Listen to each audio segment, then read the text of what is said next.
There, excellent. Do you want to do the little baby clap? Baby clap, baby clap.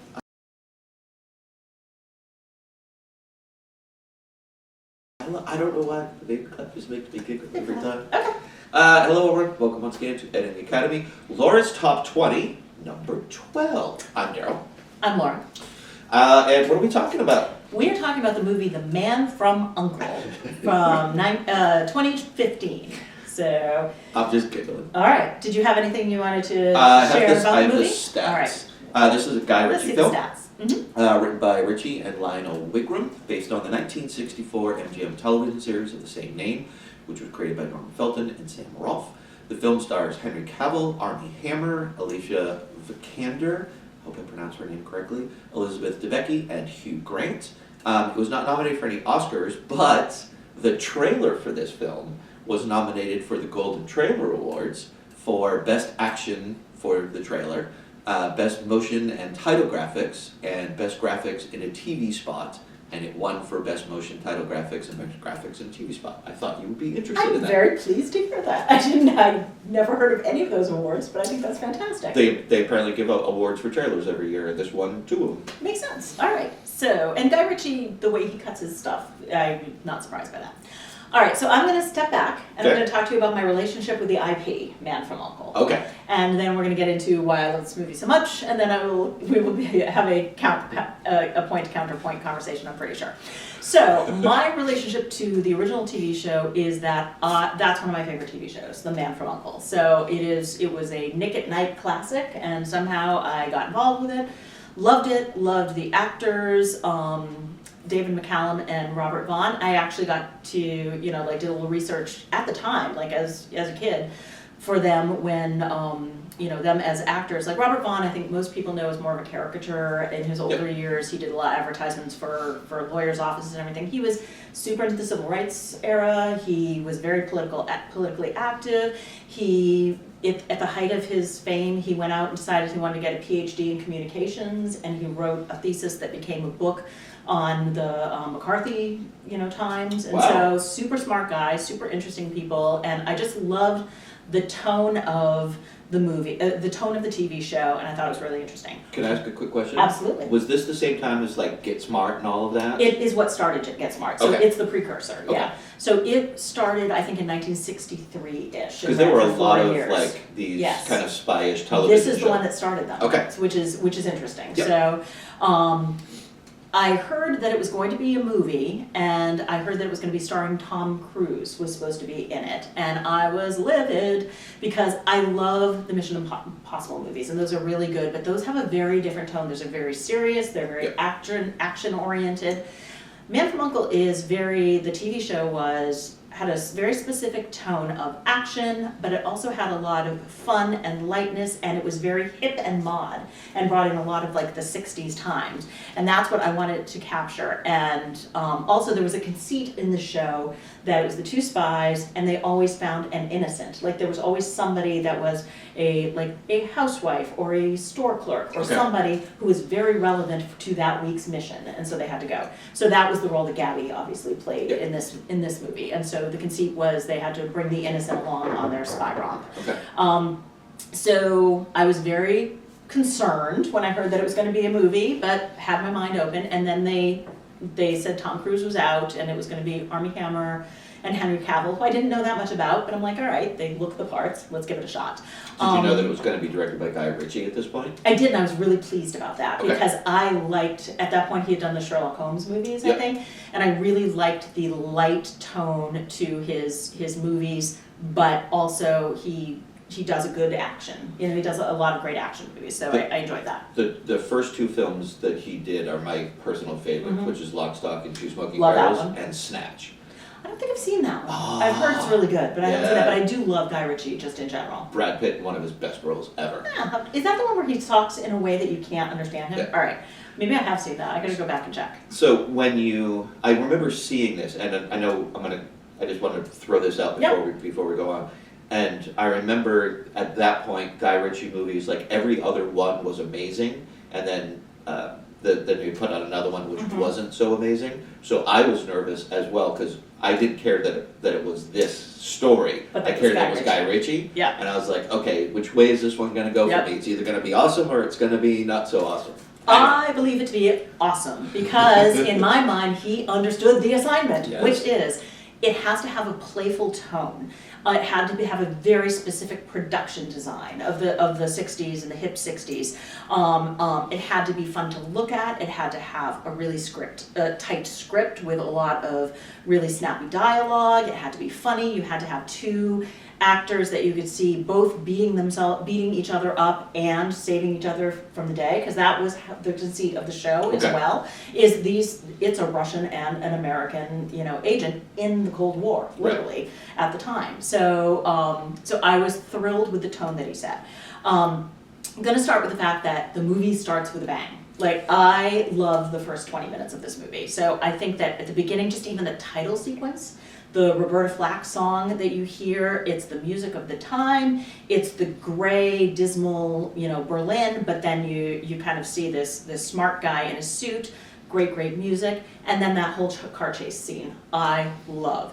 You see, snappy dialogue again between Solo and Gabby, where he's talking about her father, who's living in the life in America. He even has a fat little dog named Schnitzel. Like, I think that was just funny. And also the other part, I think he does a great deadpan of he's trying to stop the car. Like when he's looking at Armie Hammer, who's like grabbing the car back. Yeah. You learn about these guys because he has the opportunity to shoot and kill Armie Hammer to Ilya, and he doesn't because he's like, it just wouldn't be right. It's like shooting fish in a barrel. I am better than that. He had a moral line. And the same thing with Armie Hammer is he is this scary, tough Russian guy, and then he goes into the apartment and he's like, pardon me, dear, I just need to use your back door to this old lady. So you learn very quickly that these are good guys without knowing too much about them. So I think that they set the tone beautifully. One more quick thing, and then I'm going to give you a turn. I have so much stuff. But I watched this movie on two different levels, and I think that you can watch it on two different levels. The first one is, this is a background movie for me. Like, I can put it on in the background, make supper, do things, like wander around. It's great for that. And then, if you really want to dip in and dive deep and watch it, you see it on a different level. And there's two scenes where I think that's true. The first one is when they're in the fashion house and they're picking out clothes for Gabby, and it's pretty to look at, and they're setting up the scene of how they work together, but you don't have to kind of be in it very deep. You can just see what's going on. But then if you do choose to watch it very closely, the language, the fact that these two guys are arguing about fashion houses and clothes and know exactly what they're talking about. And it's very funny and dry. Like, some of their throwaway comments I think are hilarious. And so I really enjoy that. And the second scene, which is maybe my favorite scene in the movie, that you can do this as well, is the scene where the boat is, going on the boat chase, and Napoleon is just like sitting there eating a sandwich, drinking some wine, watching it all happen. I think it's technically well done because you're seeing the boat in the Background. in the background. You're seeing it through the mirror. You're seeing it through his eyes. But it's all music. So you can either just kind of have it in the background, or you can really sit down with it and watch his face. Because if you watch his face, you're seeing the moment of, oh, that's too bad, that guy died. We were kind of starting to not hate each other. Oh, I could probably save him. Am I going to save him? Yeah, I'm going to save him. Like, you can see the progression on his face of what he's actually going to do, and he says no words. So I think if you want to watch it closely, you get one view, and if you want to watch it from further back, you get another view.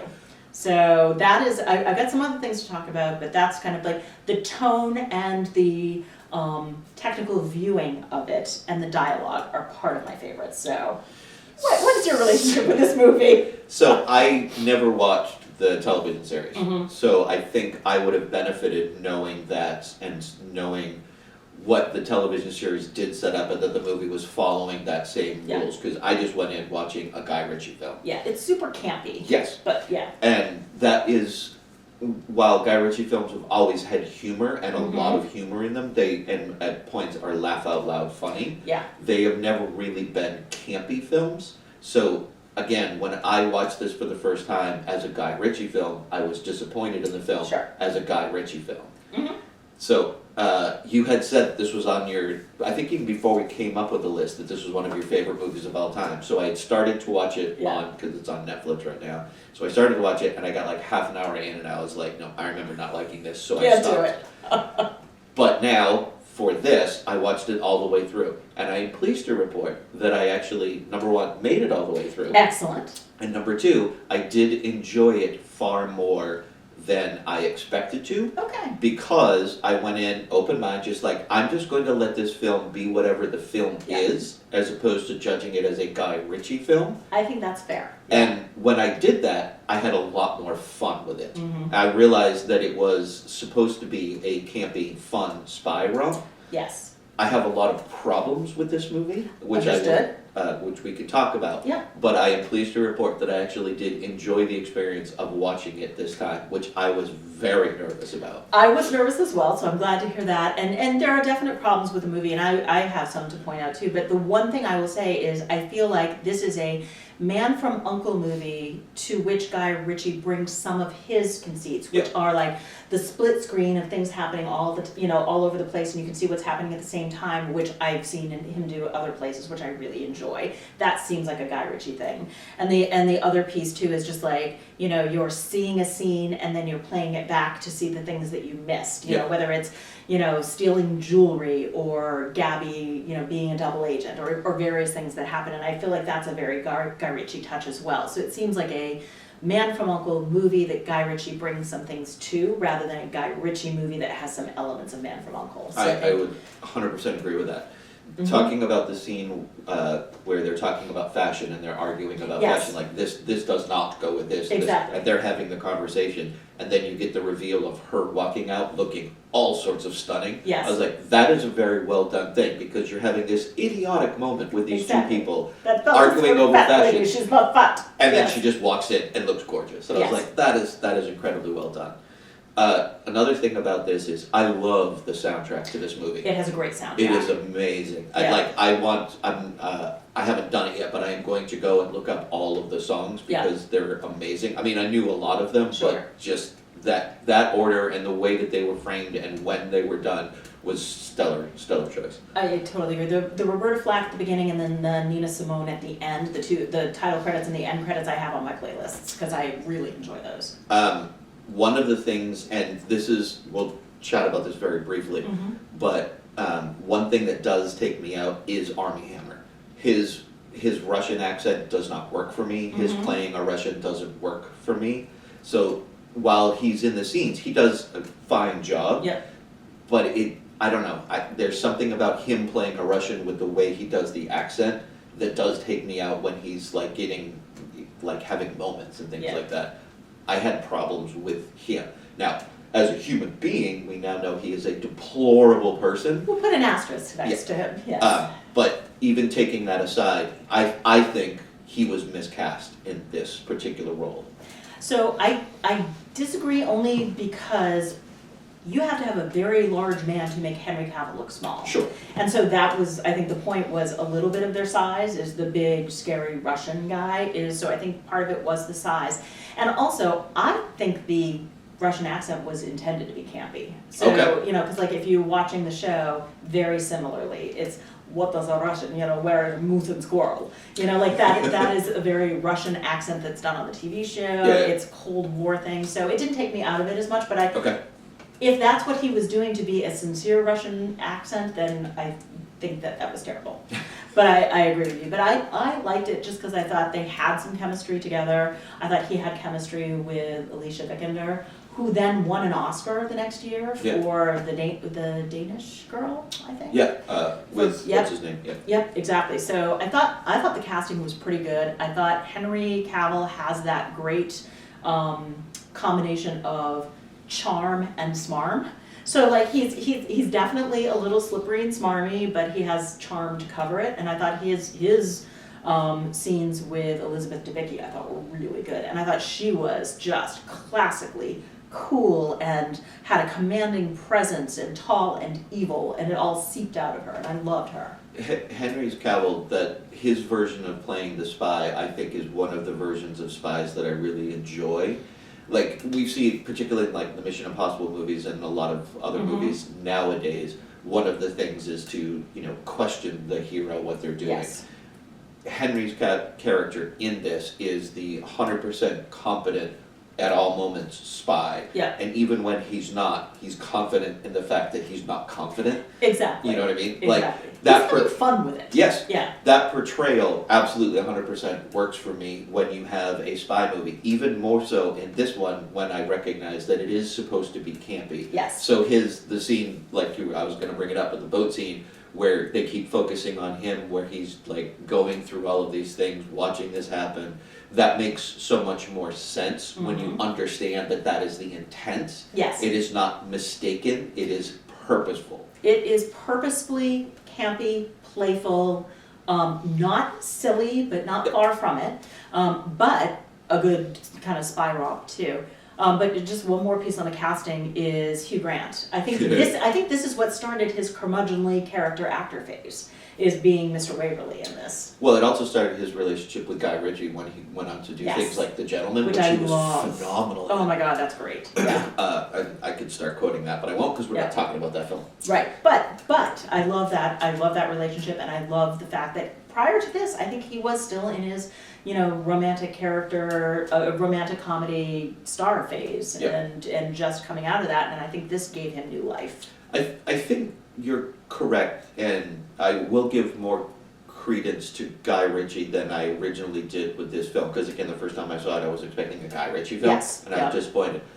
His ability to convey the assignments to everybody in this, that this is the movie we're making, which is different than the normal kind of movie I make. Yes, I'm bringing parts of myself to it, but we are making a different movie than what you might expect from me. Yes. And in his ability to, in retrospect, now understanding all of that, watching it, I think he did a phenomenal job with the assignment that he had and giving that assignment to everybody else at the same time. Yeah. It's just a question at the end of the day of whether you like that or not. Yeah, exactly. And I enjoy it. It's not something that you enjoy as much. One of the things that I do love, for as many, there were definitely Easter eggs in there and callbacks for people who love the TV show. But the thing I love that he didn't do is that at the time this was filmed, both David McCallum and Robert Vaughn were alive. They since have both passed away. They were not in the movie. They were not part of the movie. They were not just playing a cameo. They weren't doing a cameo. They weren't even invited to the premiere. It's because it wasn't theirs. They did something. They created a piece of art that was separate. Like even in Wicked, most recently, Idina Menzel and Kristen Chenoweth play very small parts in the movie Wicked because they're the originals. So you have to see them. I don't love that. I think you can do a callback and honor something without having to have the cameo, which totally would have taken me out of it. Yeah, I can see that. So I'm glad that they didn't do that. And at the end, even in the titles, the end sequence, love the Nina Simone song. It certainly set it up for a sequel, which at the time it didn't do very well. Over time, it's actually gained a lot of people who liked it. So it's become a bit of a sleeper hit. Okay. That people have seen it on TV and different places, and people now think that it is better than when they saw it originally. But given the Armie Hammer of it all, it's never going to have a sequel, I'm pretty sure, or they will have to recast, and that unfortunately would be sad for me. So I'm sad about that, but the end of it set it up beautifully, and I loved the Easter eggs if you stay through the end credits. Can you just give me an example of one or two? So they basically open up the dossiers, as they're doing all of the credits, they have open dossiers on each of the characters, and it has like, Gabby's character is currently learning Russian, and and so they have different pieces to show that they're still working together, and so just like it sets up the characters for what their next thing is, and it shows even Mr. Waverly something about is overcoming his gambling addiction or something, like just stupid fun things about the characters that they didn't show. Got it. I'm very happy that I did actually at the end of it go, okay, that was worth my time and I enjoyed it. And I can see why this would be in yours. Number one, a lot of your movies you have emotional ties to and historical ties to, so that totally ticks the box. Check. You like camp a little bit more than I do. I do. Totally checks that box for you. So I can absolutely see this. And I can see this one being a good comfort film. Like, I'm just in the mood for some camp right now. Okay, I'm going to pop this on. And I also love a good, like, action bromance kind of things. Like, I love even from the old days of TV, from your Adam 12s on forward. I like that whole dynamic, and especially bringing in 2 strong women parts. I thought that was fantastic. So, yeah, definitely checks a lot of boxes for me. Hopefully it will for our audience. Hopefully so. I appreciate your open mind, because I know, as we talked about it, when he first previewed the list, he was not so keen on number 12. Did you expect me to come in like hot and heavy, just ripping this one apart? I knew you wouldn't, because we've had conversations about ripping things apart that people love. So I thought that you would not, but you are much kinder to it than I thought you would be. So I do appreciate that, yes. Of course, of course. Awesome. All right, I'm good. I'm good. Thank you all once again. Laura's top 20, number 12. Man from U.N.C.L.E. There you go. Go see it. Bye.